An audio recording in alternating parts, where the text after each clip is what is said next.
Hello everyone, I'm Chaotic. Welcome back to episode number 14 of the Meatballcraft series. In today's episode, we are going to make some more power, a lot more power. We're going to make the fission reactors that we need to make us pretty much all the way to the two-phase fission multi-block way later on, and we also do a decent amount of astral progression and finally get some perks unlocked, which I did get some people recommending me. Thank you for watching, I hope you guys enjoy. What we've been doing is we've been making enough stuff to make 24 more turbines. The plan today is to get a bunch more power situated. Turbines will be the power that we need situated, in my opinion. And so, in the process of setting up the turbines, we have to obviously build a place for them. So we dig a massive hole. Destruction Catalyst works fantastic for this. And also placing like construction blocks and everything to continue breaking. And we just break a big hole, we break out all the sections for the turbines, and then we can finally start actually building them. So the production process began pretty simply. I built the shell of all the turbine housing for each one. I then went and put down the power tap, the bearing, and the controller. We did the ludicrite rods. We did the main central rotor shafts. We finished off with the rotor blades. We did that for every single one of them and then capped them closed. And there we go. Nice and simple turbine setup for all 24 additional turbines. And so, to feed these turbines, the steam that they're going to need, we build a reactor. This guy alone could handle fueling all of our reactors. He does well over the max amount of steam per tick.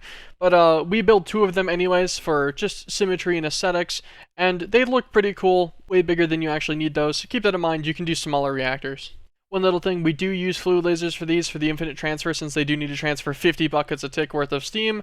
And it's really easy to set up, honestly, one on each turbine. So I do spend a while decorating here. I try to do like a lightning bolt symbol. I think it honestly comes out pretty decent, but I am no builder. I claim no such prizes by any means, but just wanted something a little bit thematic for the power room. I hope you guys think it looks at least okay. I then added some smaller lightning bolts on the side, and we also just filled out the floor with the basic factory pattern. We had ourselves a nice clear glass roof and a little support hatch that we can fly through. And so to store all of this power that we're making, we actually build an upper level section. We enclose all of this, and we're going to store a massive draconic energy orb in here. We give it a little roof. We use a cyclic structure builder to make a dome above it, which ends up looking pretty cool, and this guy has our orb. Need this guy, and then we'll need like 36 of these stabilizers. What do these guys take? Okay, so we need to set up resonators, red coal. Let's take our warp to Luna. We need to go and get a creative essence. Yeah, this has got to be it, right? There is a wooden crate inside creative essence. Let's make like 6 stacks of creative essence so I never accidentally use it all somehow. We need the wither skeleton bone chips, so now we need withering. Demonic and spiteful. Make the spiteful queen. Demonic drone. Withering queen. We run the bee a little bit manually. We don't really need a ton of these wither bone chips. What's this? Let's make a couple creative mills, sure. I think it's only proper to replace a couple of my water mills with them, you know? Give myself 20,000 grid power. Okay. We make ourselves up 16 resonators. We set up a bunch of resonators. We feed them coal automatically through just a round robin EMC link. And then we set up a crafter as well, which turns the red coal into better red coal, which doesn't have MBT data, so it works very consistently for auto crafting recipes. And so after setting up the better red coal and then also just some other basic recipes that we need quite a few of them in the elite table, the advanced table. We just order all of these and we're able to get 36 energy core stabilizers, which we need for our big orb. Okay, so with the stabilizers made, we put down the energy core, we assemble it all, uses draconium and redstone blocks, it's pretty easy. We put our core stabilizers that we just made around the edges, and this is where the fun part starts. We build a secondary energy network and we set it to power in. We use flex points on input for the orb, and then we're going to set our main network on the power out with plugs. We go and we put plugs on every single one of the turbines that we have, and that gives us a surplus power bonus of about 11 million RF a tick. Very nice.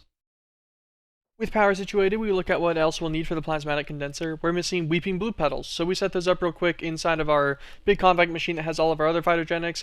We simply craft the sap spit that they need as their technical fertilizer. We use 2 phytogenic insulators for this, and they send straight on over into the Dank 7, and it shows up in our system, nice and fast. And with that ends day 1, and then we move on into day 2, and we start talking about the plan. The plan is we're going to make 5 plasmatic controllers. So we already have everything else for this, I think. We might need like the 100 and something fabrics of reality. We might actually have barely enough. No, barely not enough, probably, right? So I really just need like 7 or 8 more. We could just fly over here real fast.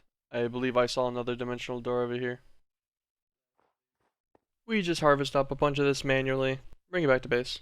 We also manually detour slightly here. We do need plutonium blocks to actually build some of the multi-block structures, so we just process a bunch of plutonium dust into an isotope separator. We do this all manual, so it's no automation yet. 320 transparent fusion electromagnets. Every single little piece is done and set up. Go, my friend. Craft. Why is it crafting 2,000 shears? I don't remember. It's using 1 shear per wire, I think, is actually why it's crafting 2,000 shears. It's fine, I don't care. So 320 transparent fusion electromagnets. Absolutely beautiful. We have all of the fabrics of reality that we need. Pretty sure we have plenty of Bloodmaster blocks. Yeah, we have the 2,000 buffered. We'll take a few out just so that it'll start buffering more, even though we don't need that much. So Dark Soul machine chassis. So we need... Actually, let's just order like... order more. There we go. And then everything that this is made out of will start rebuffering as well. So that'll give us 300 chassis in total. I think the 100 we already had was plenty. Yeah, because we needed 40 for the 5 controllers, and then an extra 13. So we only needed 53.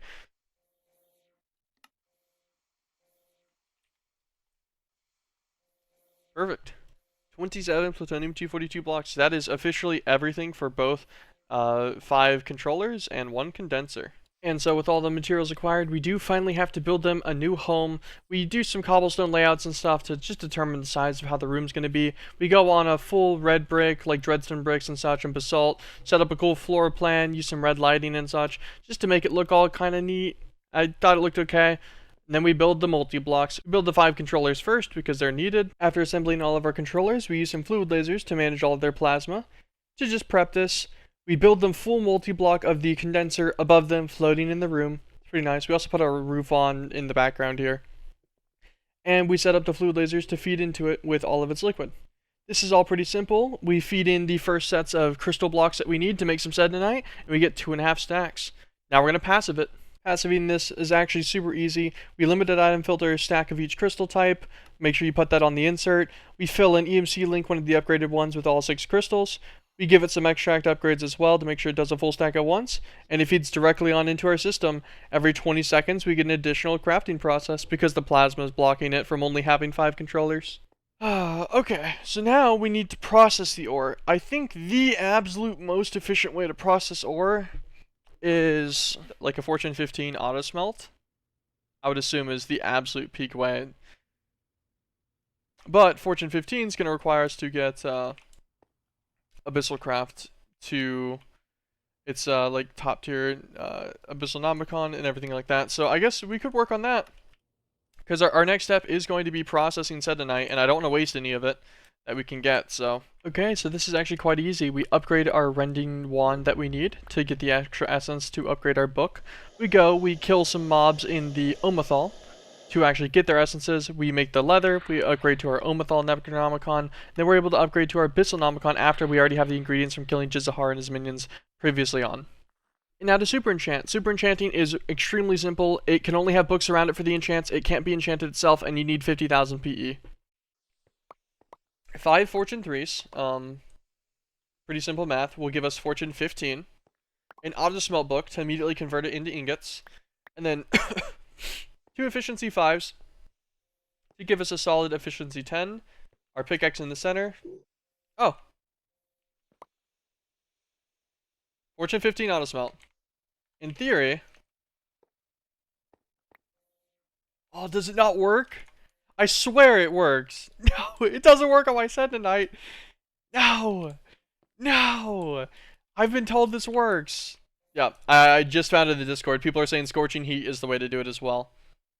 So the Scorching Heat enchant actually comes directly from Astral Sorcery and can be done through their Stellar Refraction table, which is the rabbit hole I end up going down, but this is mostly just from me being dumb. Actually, most people that have mob farms and have the champion mobs dying in them, you will get it from enchantments automatically, so you should just have a Scorching Heat enchanted book somewhere. You do not need to do this whole rabbit hole that I'm going to do, but we needed Astral Progression Day anyways, so here we are. Let me go! So, small explanation about the attunement that happened here. We did attune to Dissidia, which is essentially the damage tree. This works similar to a game like Path of Exile or something where it has a large skill tree. You are able to just gain points by doing whatever actions are needed to level it up. In our case, it's doing damage, although it does take a ton of damage to actually level up on the Dissidia tree. There are some exploits with some of the other trees to level up quicker.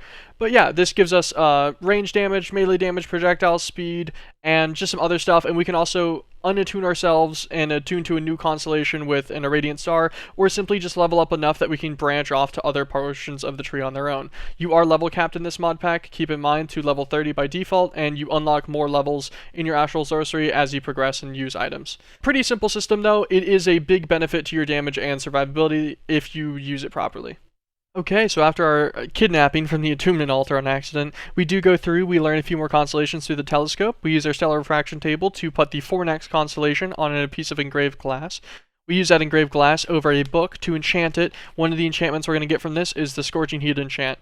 We bring that to an enchantment extractor, we pull it off, we've got our Fortune 15 from earlier, and we enchantment applicate them both onto our Divine Shikaxe. This guy will be our ore multiplier. He gives approximately 8 ingots per ore, roughly balanced across as many as you want to do, which is extremely efficient ore processing.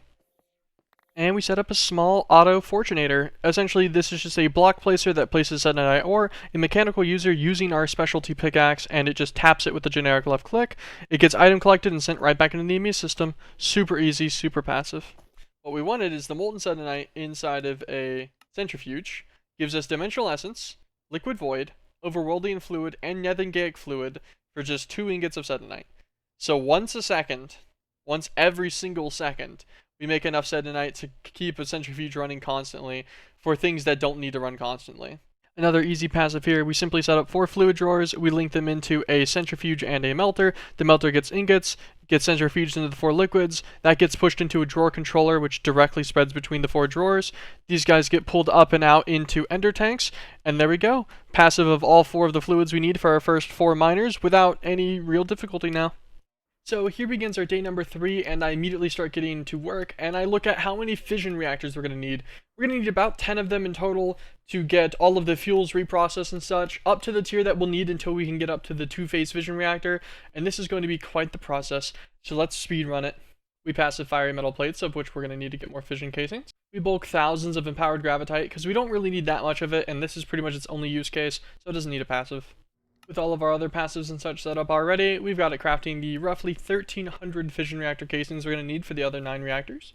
Okay guys, buckle up for the ride. So we put down a quantum ring and a drawer controller. Drawers are going to be how we manage all of our fuels. We use an interface here to pipe in thorium. Thorium goes to isotope separator. We need this for the TBU fuel. We set that up in some compacting drawers. We're using drawer trims to get all around the room for the very first reactor we're going to be working on. We use crafters to actually set the crafts for each fuel type. We're going to fuel it, and then we're using these little structure previews that we can do to get a safe variant of every kind of reactor. It automatically fills in the coolers. We finish building the reactor up. Bada bing, bada boom. Perfectly safe, heat negative, and we fuel reprocess it immediately. This goes into more compacting drawers. We'll need these fuels to make the other fuels needed for later reactors. This is going to be quite the process. So we build out the shells of all of the other reactors that we're going to need. We set up our fuel reprocessor for our very initial reactor, LEU-235. We also make sure we storage bus into the system on the drawer controller, and we start building our HU-233. We fill it up with its coolers. We make sure its fuel still shows heat negative. We set up a fuel reprocessor for it. It goes back out into a drawer slave. That one gets pumped into other drawers. We build up our LEP-239 one. We get another crafter for it to craft its fuel. We fuel reprocess this one. This one also gets fed into drawers. We do the LECM. We build up its coolers. It's got a crafter. This one's also going to get sent out into a fuel reprocessor. It goes out into drawers. There's a recurring theme here. We do our LEB-248. This one gets fuel reprocessed, sent out into drawers. We do HECF-249.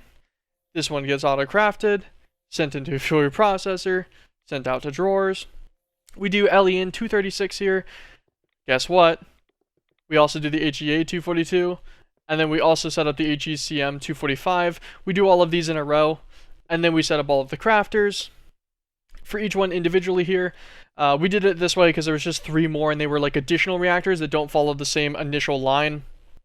We do fuel reprocessing, and then once again fuel reprocessing. And that's it. That is all of the reactors we need to set up. That was like 9 reactors. That was quite the process. Here's our big wall that has all of the compacting drawers. Make sure you upgrade them and you link them into your system. And this should get us all the way to the 2-phase fission. This is all of the different reactor types we needed. This is also the end of day number 3. I hope this wasn't too quick for you guys. There wasn't really a lot to explain or do that was cool about any of this system stuff. But I hope it was a pretty good little just skip through. So, starting off day number 4, we immediately hop right into doing some astral sorcery stuff. So we're going to finish learning the last of the constellations, we're going to tune some crystals and stuff, all with the objective of getting the Torcherinos, which allow you to do tick acceleration in an area around them for free. We make a collector crystal and put it above our table so that we can both get more starlight, and it'll also just make crafts a little bit quicker and easier. Very nice addition. So what we need for the Torcherino is actually a specialty crystal, which we can only get from the Illuminated Enchanter, which means that we're going to need some additional ever-shifting fountains, and that's kind of the goal on using an upgraded iridescent altar here. You make the fountains, don't forget about your spectral relays on the outside for your extra ingredients.